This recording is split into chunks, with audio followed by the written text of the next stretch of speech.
Hello, and welcome to English in Fluency. This is Alex. I want to ask you a very important question today. Do you have a dream? Do you have a goal? Something you really want to achieve? Maybe you want to speak English fluently. Maybe you want to start a new hobby, or get a better job, or even start your own small business. You can see this goal clearly in your mind. You can imagine how happy you will feel when you reach it. You can picture the celebration, the feeling of pride, the relief. But there is a problem. A big problem. You are stuck. You are not moving forward. You are standing completely still. You spend hours, days, or even weeks thinking about it. You plan. You make lists. You draw diagrams. You do research on the internet, opening tab after tab until your browser crashes. You worry. You think about all the things that could go wrong. You think about all the things you need to learn first. You think about how other people are already doing it, and they seem so much better than you. You think and think and think, but you never actually start. Your big, beautiful dream just stays inside your head, like a bird in a cage. Does this sound like you? Does this feeling seem familiar? If it does, I want you to know, from the bottom of my heart, you are not alone. This is a very common, very human problem. It has a name. It is called overthinking. Today, we are going to talk about this. We are going to do some B1 listening practice, and we are going to learn how to stop overthinking and start doing. We are going to learn how to take action today. Overthinking is like sitting in a car with the engine on. The engine is loud, it is burning fuel, it is making smoke, it is shaking the whole car. But the car is not moving. You are not in drive. You are not in reverse. You are in neutral. Your mind is the engine. It is running fast. It is working so hard, it is jumping from the past. I made a mistake like this before, to the future. What if I fail and everyone laughs at me? It is planning every perfect detail. First, I will do step 1, then step 2. But wait, maybe step 2 should be step 1. You are using all your mental energy. You feel exhausted at the end of the day, even if you did nothing but sit and think. It can even make you feel physically sick. You get headaches. Your shoulders are tight. You can't sleep because the engine in your head will not turn off. This feeling is often called analysis paralysis. Paralysis is when you cannot move your body.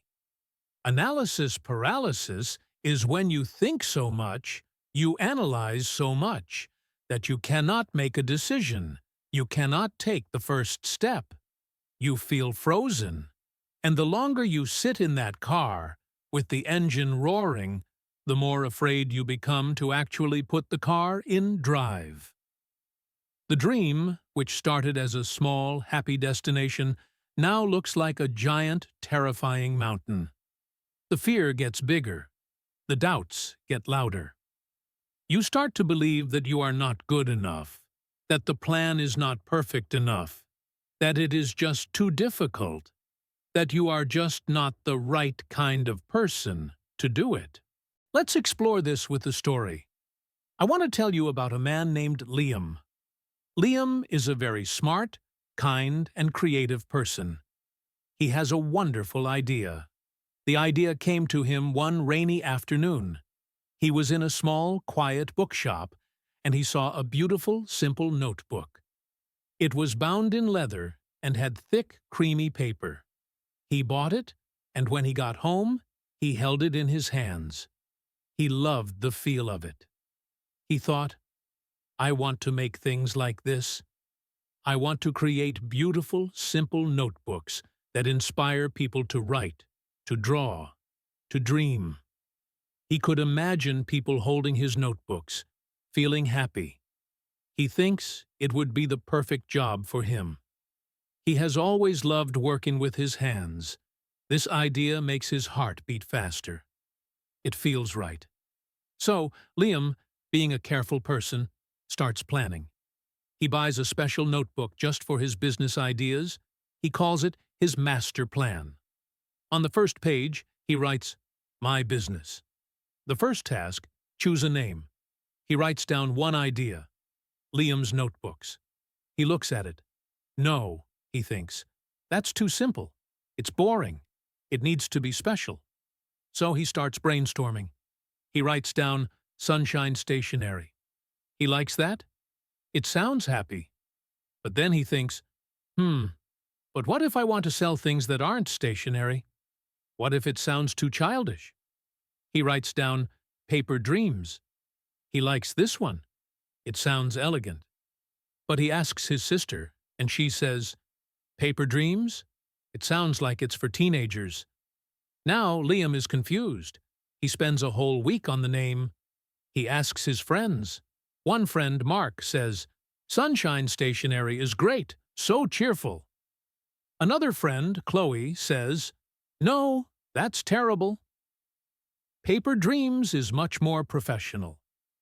Liam goes online. He searches for how to choose a business name. He reads articles about branding, about trademarks, about .com domain names. He finds a thesaurus and looks up words for paper and write. Now his list has 50 names on it. Artisan Pages, The Scribe's Nook, Urban Ledger, Simple Folio. He likes them all, and he hates them all. He cannot decide. He is terrified of picking the wrong one. After 2 weeks, he still has no name. He is more confused and anxious than when he started. He decides to leave the name for later. I'll think about the logo, he says. A logo is important. It's the face of the business. He wants a perfect logo. It must be simple, but professional. Memorable, but not too trendy. He spends hours, and I mean hours, online. He looks at the logos of famous companies. He looks at the logos of other small notebook shops. He saves hundreds of images to a folder on his computer. He tries to draw one himself. He draws a feather to represent writing. It looks like a leaf. He draws a pen. It looks like a rocket ship. He gets frustrated. He is not a professional designer. I can't do this, he thinks. This is junk. So, he has a new thought. I need to hire a designer. He starts researching graphic designers online. He finds some who are very good, but they are very expensive. He looks at his bank account. He feels a cold wave of fear.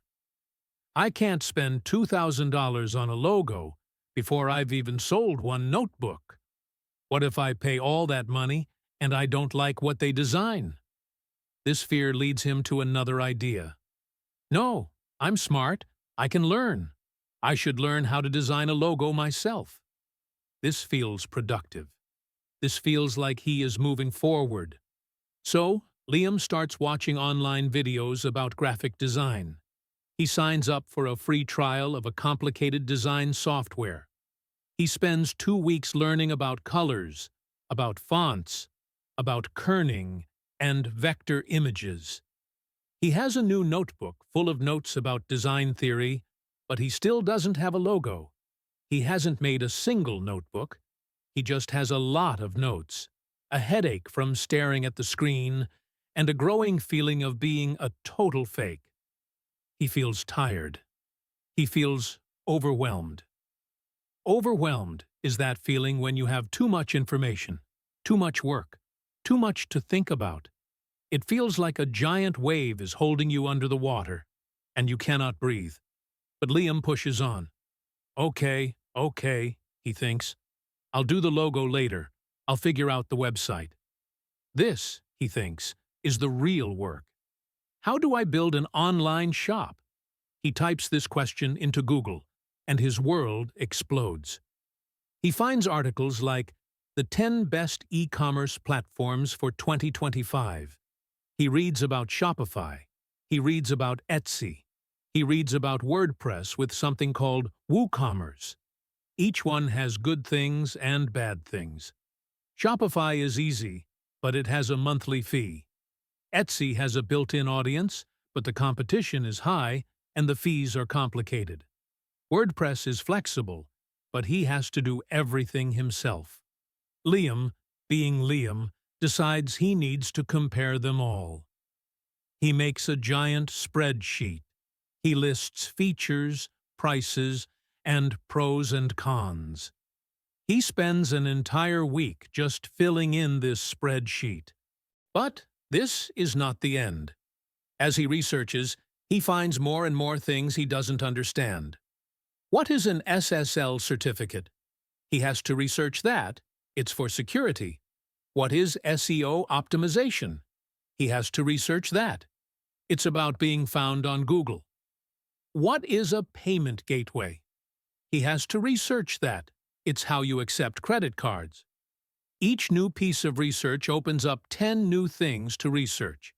He is falling down a rabbit hole of information. His computer browser has 50 tabs open. His brain has 50 tabs open. He is an expert on e-commerce solutions. He can tell you the exact transaction fee for 5 different platforms, but he has no website. He has no logo. He has no name.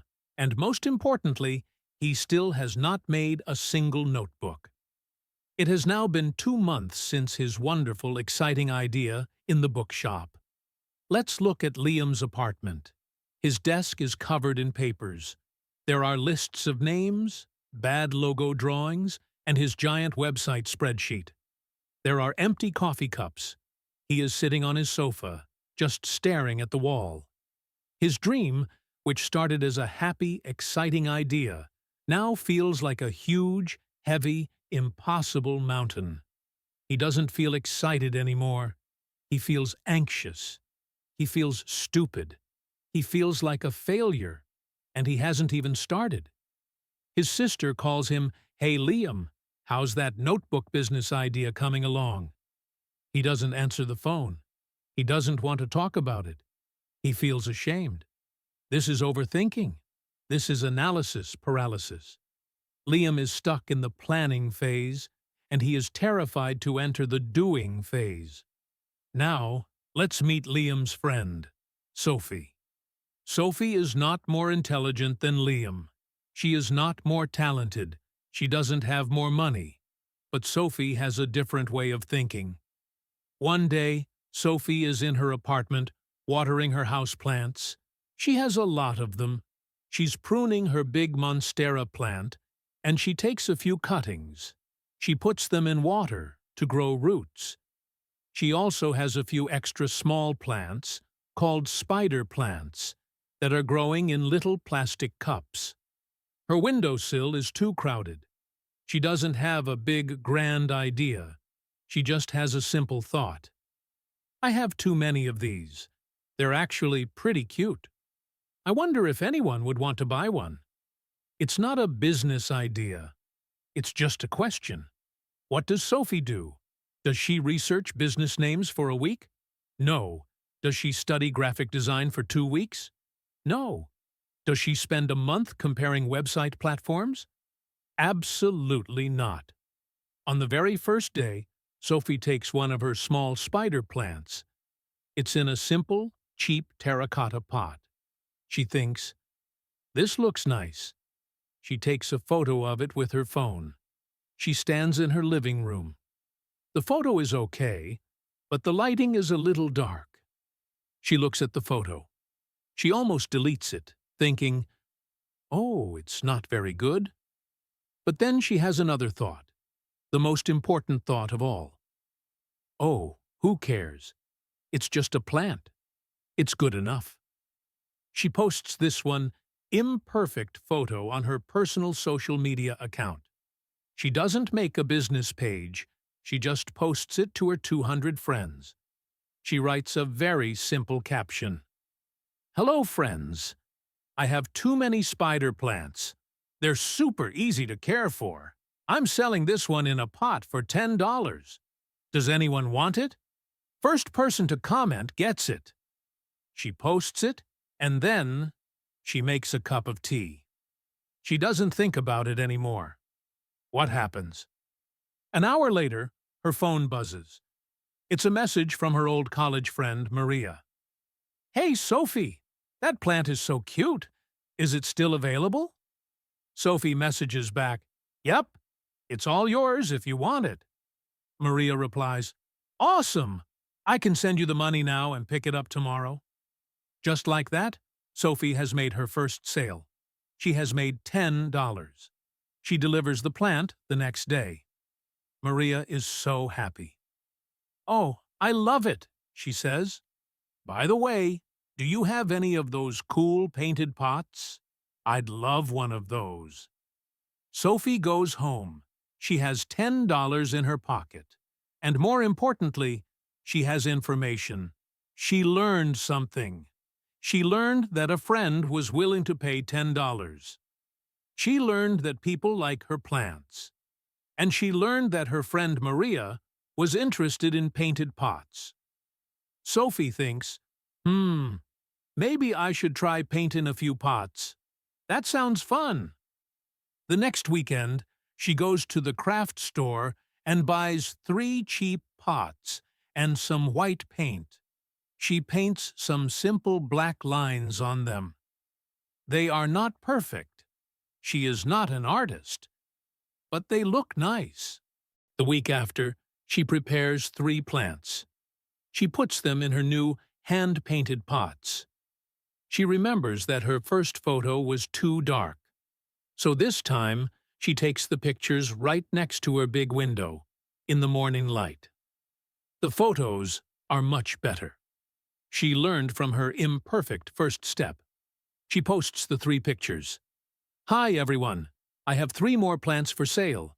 This time in hand-painted pots. These are $15 each. Comment to claim one." What happens? In one day, all 3 are sold. Sophie has now made $45 from the plants, plus her original 10. She has $55. She has no business name.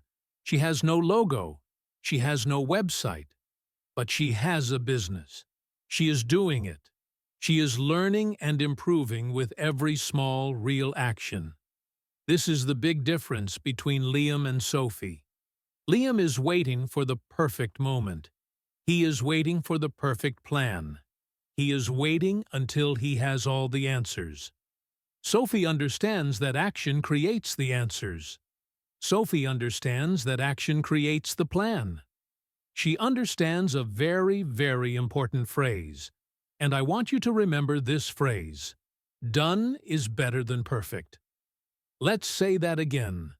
Done is better than perfect. It means it is more important to finish something, even if it has small mistakes, than to wait forever to make it perfect, because perfect never comes. Perfect is a trap. Perfect is an illusion. Perfect is often just a very polite and comfortable name for fear. Let's think about why we overthink. Why are so many of us like Liam, and not like Sophie? There are usually 2 main reasons. They are big, powerful, and they work together. The first reason, as we just said, is perfectionism. Perfectionism is the belief that you must be perfect, and your work must be perfect, 100% of the time. If it is not perfect, it is a failure. There is no middle ground. It is either 100% or 0%. This way of thinking is very dangerous. It is not a helpful quality. It is a prison. It stops you from starting. Liam is a perfectionist. He wants the perfect name, the perfect logo, the perfect website, before he even has one notebook to sell. He is so afraid of making a bad logo that he makes no logo. He is so afraid of choosing the wrong name that he chooses no name. His desire for 100% perfect results in 0% nothing. How does this relate to you as an English learner? Think about it. Do you ever feel perfectionism with your English? Do you think, I cannot speak until I know all the grammar rules? Do you think, I cannot have a conversation until my accent is perfect? Do you worry that if you make one mistake, people will laugh at you or think you are stupid? That is perfectionism. Do you write an email in English and then read it 10 times, checking every single word? You change hi to hello to dear sir. You check the grammar, you check the spelling. You spend 30 minutes on a 3-sentence email. That is perfectionism. Do you ever want to make a phone call in English? Maybe to a hotel or a restaurant? Do you rehearse the conversation in your head over and over? Hello, I would like to make a reservation. What if they ask me something I don't understand? What if I forget the word? You think about it so much that you never make the call. You just book online. That is perfectionism. You are so focused on being perfect that you miss the most important part: communication. The purpose of language is to connect with other people, to share ideas, to ask for help, to be understood. It is not to be a perfect grammar robot. Just like Sophie's business, the goal is to start. Say the imperfect sentence. Write the good enough email. Have the broken conversation. That is how you learn. That is how you get better. Your imperfect English, spoken today, is 1,000 times better than the perfect English that you are too afraid to speak tomorrow. The second main reason we overthink is the fear of failure. This is the big one. This is the monster under the bed. We are terrified of what will happen if we try and it doesn't work. Liam is not just researching logos. He is hiding. He is afraid. What if he makes all these notebooks and nobody buys them? What if people think his idea is stupid? What if he wastes his time and money and everyone says, "I told you so"? These what-if questions are the fuel for overthinking. What if I fail? This question can freeze you completely. But we need to change our definition of failure. What is failure, really? We think of failure as an end, as a big red game over screen. But this is not true. Let's go back to Sophie. Imagine her second week. She posts her 3 plants in the painted pots. What if only one plant sells? What if no plants sell? Is that a failure? Liam would probably think so. He would think, see, it was a stupid idea. The painted pots were ugly. I failed. He would probably stop. But Sophie would think differently. She would not see a failure. She would think, that's interesting. Why didn't they sell? Last week, the cheap ones sold fast. This week, the more expensive ones didn't. Maybe the price was too high. Maybe people don't like my painted lines. Maybe I should try polka dots. Or maybe people just don't need plants this week. I'll try again next week with a different price. Do you see the difference? Sophie doesn't see failure. She sees information. She sees data. She sees a lesson. Failure is just feedback. It is the world telling you what is working and what is not working. It is a signpost telling you to turn left. It is not a wall. It is a guide. This is a huge, life-changing idea. When you try to speak English and you make a mistake, is that failure? No, it is information. You say, I go to the park yesterday.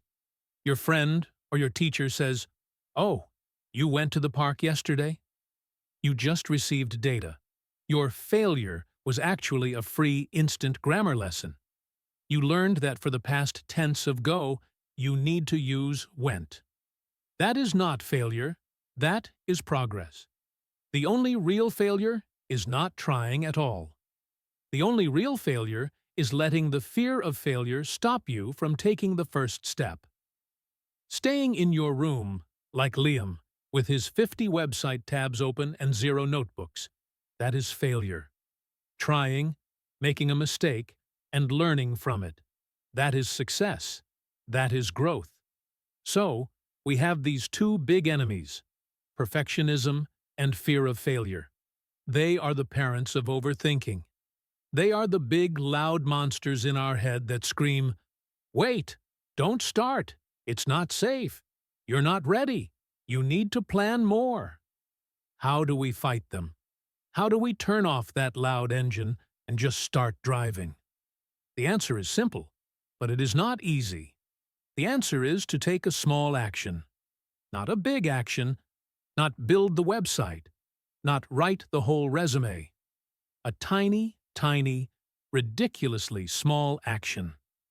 Let's go back to Liam's apartment. He is sitting on his floor, surrounded by his piles of notes. He feels hopeless. He feels depressed. He hasn't left the apartment in 2 days. Sophie comes to visit him. She has a key.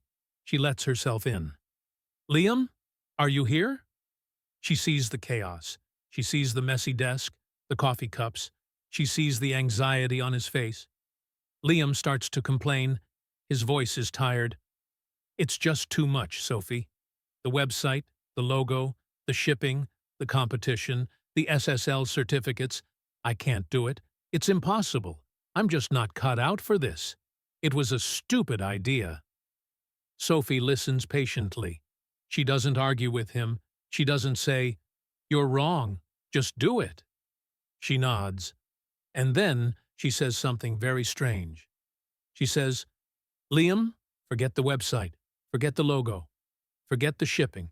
Forget the competition. Forget the business." Liam is confused. He looks up. "What? What do you mean?" Sophie walks over to the corner of his room where he has a pile of beautiful paper he bought 2 months ago, when he was still excited. She picks up a piece. She points to it. "Can you make one notebook?" she asks. Liam stares at her. "What? What's the point? Just one? That's not a business, Sophie. That's a waste of time. It doesn't solve the website problem or the logo problem." He is resisting. He wants to go back to his important problems. Sophie smiles, very gently. "Humor me, Liam. Let's just make one. Not for a business, not to sell, just for fun. Like we used to do in art class in school. Let's just make something. Right now." Liam hesitates. He wants to say no. He wants to say it's pointless. But he is also so tired of thinking. And his friend is here. "Well, I guess so," he says. "But it's stupid." "Great," Sophie says, sitting down on the floor. "I'll help you." So, for the next hour, Liam and Sophie sit on the floor.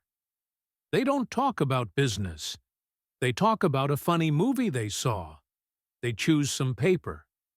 Liam cuts it, his hands remembering the motions. They fold the pages. They find some strong brown thread and a big needle. Liam pushes it through the paper, stitching the pages together. He is focused on the simple, physical action. The smell of the paper, the sound of the thread pulling tight. They glue a piece of simple brown cardboard on. As a cover, it is finished. Liam holds it in his hands. It is not perfect. The stitching is a little crooked. The glue is a bit messy on the inside edge. But it is real. It is a physical object. It is not an idea in his head. It is not a line on a spreadsheet. It is a notebook. And a strange feeling comes over Liam. A feeling he hasn't had in months. He doesn't feel anxious. He doesn't feel overwhelmed. He feels quiet. The loud, screaming noise of overthinking in his head, the engine, it's turned off. All that analysis paralysis is gone. Why? Because he took one small physical action. He moved from his head into his hands. He moved from thinking to doing. This one, simple, imperfect notebook is the most important step in his entire business. It is more important than all the research. It is the first step. He sleeps properly that night for the first time in weeks. The giant monster of the business is gone, and in its place is this small, real thing. A notebook. This is the secret. You cannot think your way out of overthinking. You have to act your way out. You have to break the big, scary, overwhelming goal, like start a business or speak English fluently, into the smallest possible step, like fold some paper or say one word. Let's practice this. I want you to listen to this next part. Think about your own life. What is one big goal you are overthinking? Maybe it's get a new job. That's a huge goal. It's scary. It's overwhelming.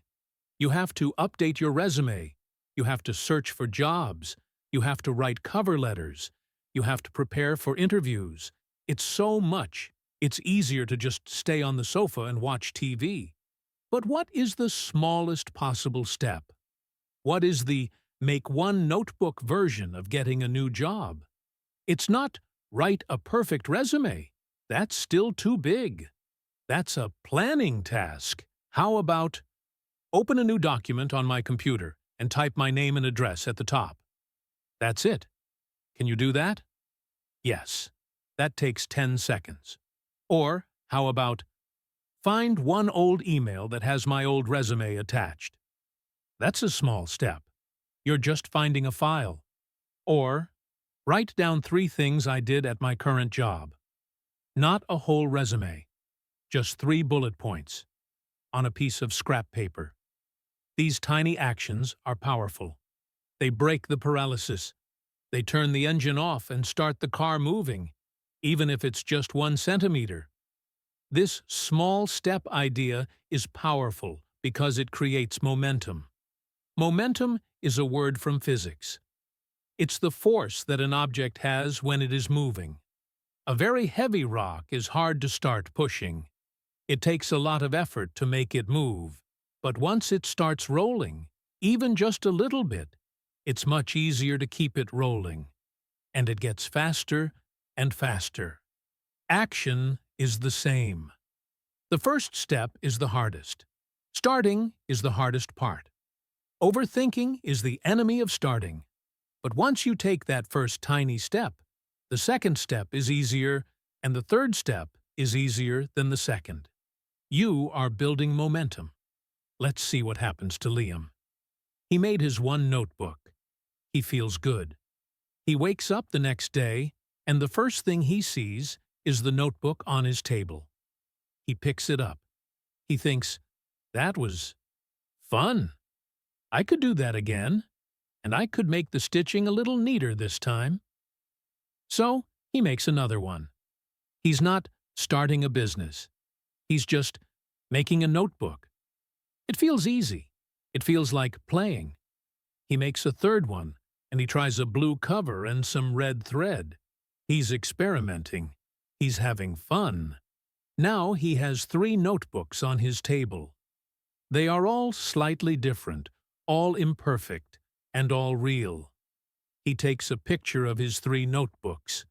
It's not a perfect picture. He just uses his phone near the window, like Sophie told him she did. He sends the picture to Sophie. Look what I made, he texts.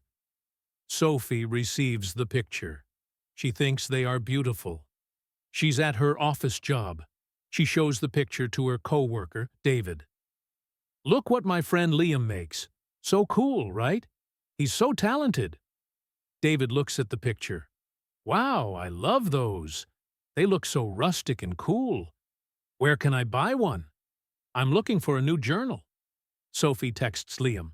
My friend David wants to buy a notebook. The blue one. How much are they? Liam is in his kitchen, making coffee. He sees the text. He is shocked. He is not ready. He doesn't have a price. He doesn't have a logo. He doesn't have a website. His overthinking brain starts to turn on. Oh no, a customer. I don't have a payment gateway. He texts Sophie back. I don't know. I can't sell it. I'm not a business. Sophie texts back. Liam, don't be silly. Just pick a number. How much are the materials? How much is your time? Just pick a number. Liam is nervous. He texts back, $15? Is that too much? Sophie shows David.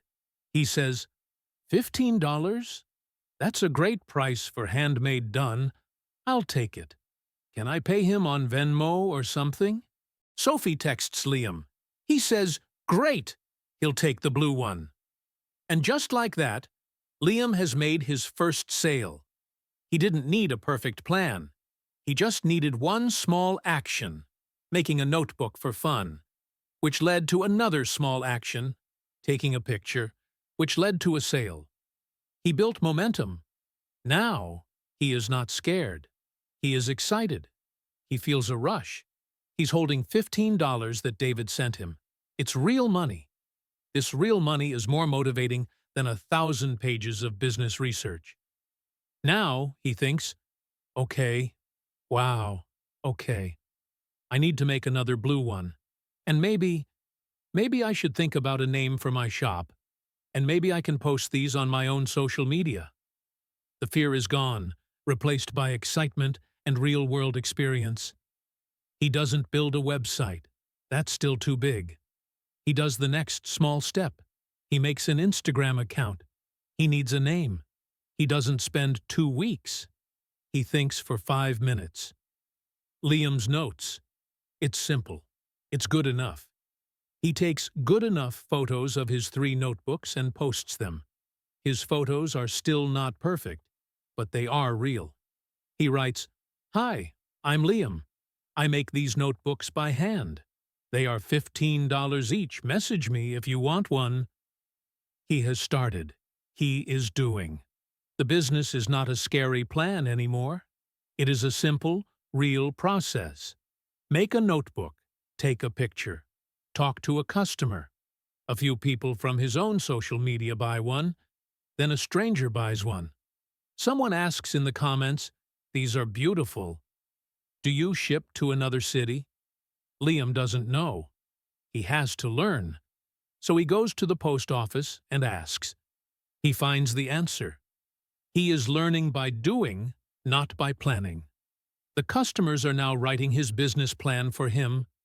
He is just responding to real demand, not guessing about imaginary demand. A year later, Liam has a small, successful online shop. He works for himself. He is happy. And it all started not with a perfect business plan, but with one crooked, imperfect notebook. Now, let's bring this all back to you. You are here for English listening practice, but maybe you are also here because you feel stuck, just like Liam. Your goal is speak English fluently. This is a huge, wonderful goal, but it is also a very big, scary, overwhelming mountain. If you think about the whole mountain, you will be paralyzed. You will overthink, I need to learn 20,000 words. I need to master 12 verb tenses. I need to understand fast native speakers. I need to have a perfect accent. It's impossible. You are doing what Liam did. You are planning to build the perfect website before you have made a single notebook. So, what is your one notebook? What is your one tiny, small step? It is not study English for 3 hours. That's too big. You will overthink it, you will procrastinate, and you will end up watching TV. Your small step is something so easy, you cannot say no to it. How about, I will listen to 5 minutes of this audio. Not the whole thing, just 5 minutes. Can you do that? Yes. How about, I will learn one new English word today. Not 50, just one. Find a word from this audio. Maybe the word is paralysis. You write it down. You say it 5 times. That's it. That's your one notebook. Here are some more small step ideas for your English practice. Your goal is not master phrasal verbs. That's a mountain. Your one notebook is learn one phrasal verb with get. For example, get up, as in, I get up at 7 a.m. You just learned one. That's a victory. Your goal is not watch a whole movie in English without subtitles. That's terrifying. Your one notebook is watch one 2-minute movie trailer on YouTube. Watch it with English subtitles. That's it. You did it. Instead of, I need to have a long conversation in English, how about, I will say one sentence in English to myself in the mirror. Just, hello, my name is, and today I am feeling happy. That's it. You did it. You took action. You spoke. Instead of, I need to write a perfect essay in English, how about, I will write one sentence in my journal in English. Just one. Today I ate rice for lunch. Congratulations. You are a writer. You are building momentum. How does this build? You learn get up on Monday. On Tuesday, you learn get on. As in, I get on the bus. You feel good. You've learned too. This is momentum. You watch one movie trailer on Monday. You recognize 3 words.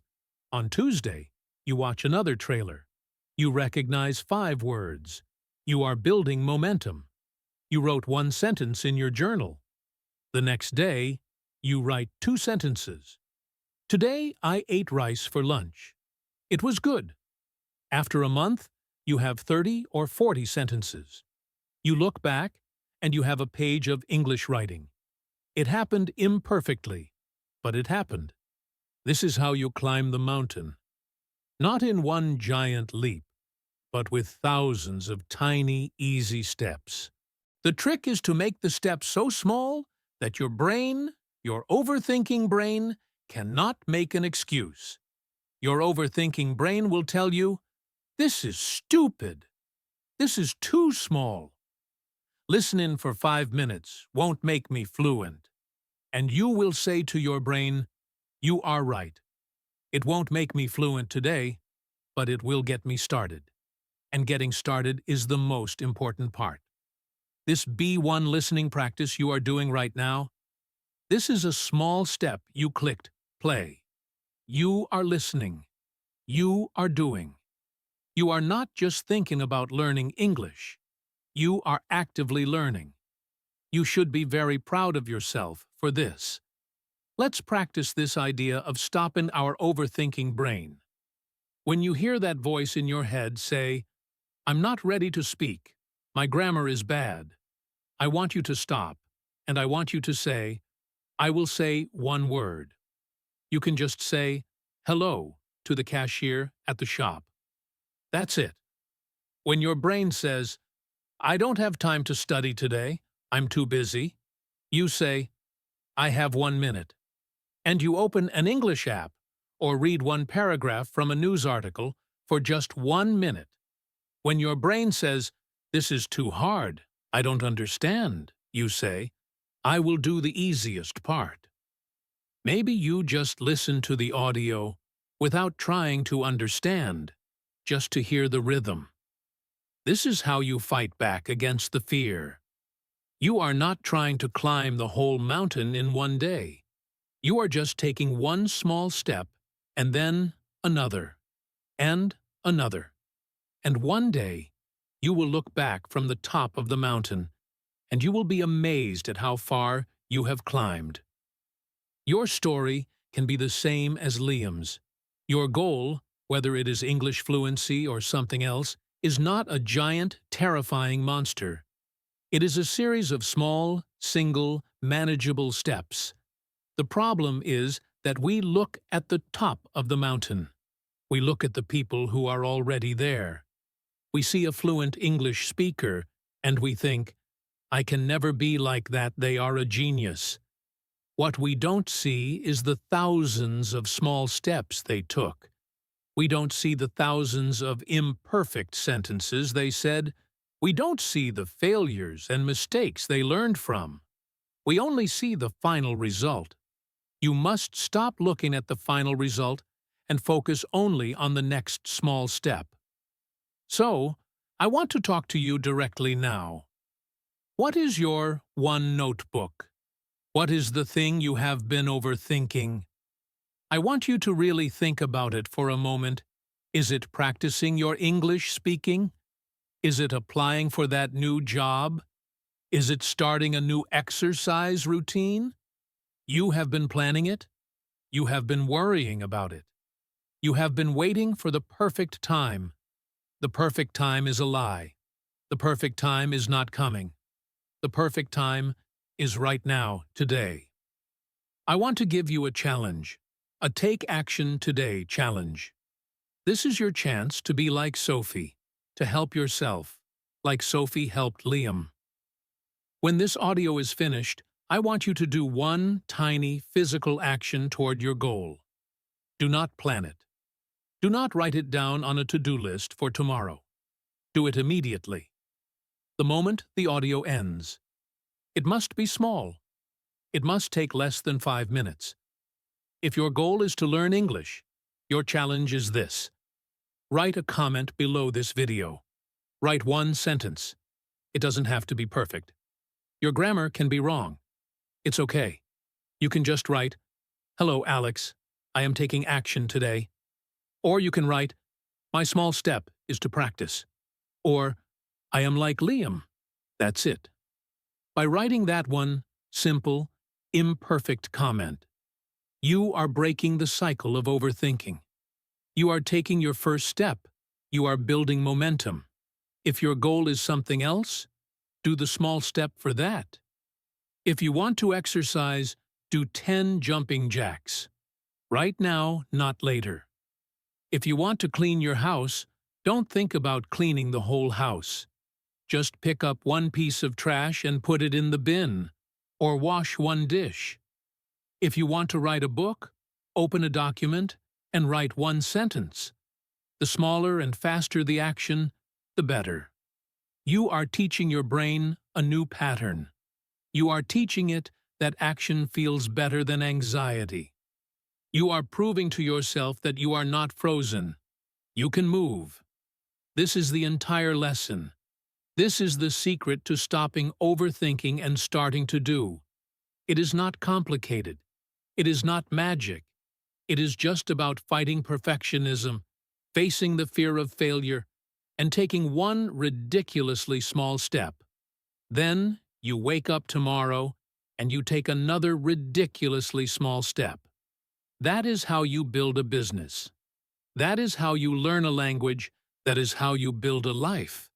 Not by perfect planning, but by imperfect action. Every single day.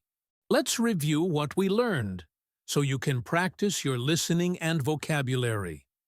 We learned about overthinking, which is when your mind is busy, like a loud engine, but you are not taking action. We learned this is also called analysis paralysis, which means you think so much, you become frozen. We learned about Liam, who was stuck in this cycle. He was a perfectionist. A perfectionist is someone who believes everything must be 100% perfect, or it is a failure. He also had a fear of failure. He was afraid to try because he was afraid to make a mistake. We learned about Sophie, who is a doer.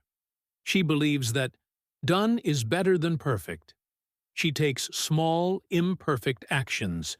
She learns from her failures and sees them as information or feedback, which is data that helps her improve. The solution to overthinking is to take a small step, a tiny, tiny action that breaks the paralysis. This creates momentum, which is the force that helps you keep going, like a rolling rock. Your goal is not to be perfect. Your goal is simply to start. You have listened to this audio. You have already taken a powerful step. You have practiced your English. You have listened to new vocabulary. You have focused your mind. You are already in action. Do not stop now. Keep the momentum going. Remember the challenge. The moment this ends, take your next small step. Do not let the overthinking mind come back and tell you to wait. Take action today. Fluency is not a perfect destination. Fluency is the momentum of many, many small, imperfect steps, taken every day. This is Alex from English in Fluency. Thank you so much for listening, for practicing, and for being part of this community. You are capable of amazing things. Stop thinking about them. Go and start doing them. I am excited to see what you will do. Go take your first step. I'll be here for your next one. Goodbye for now.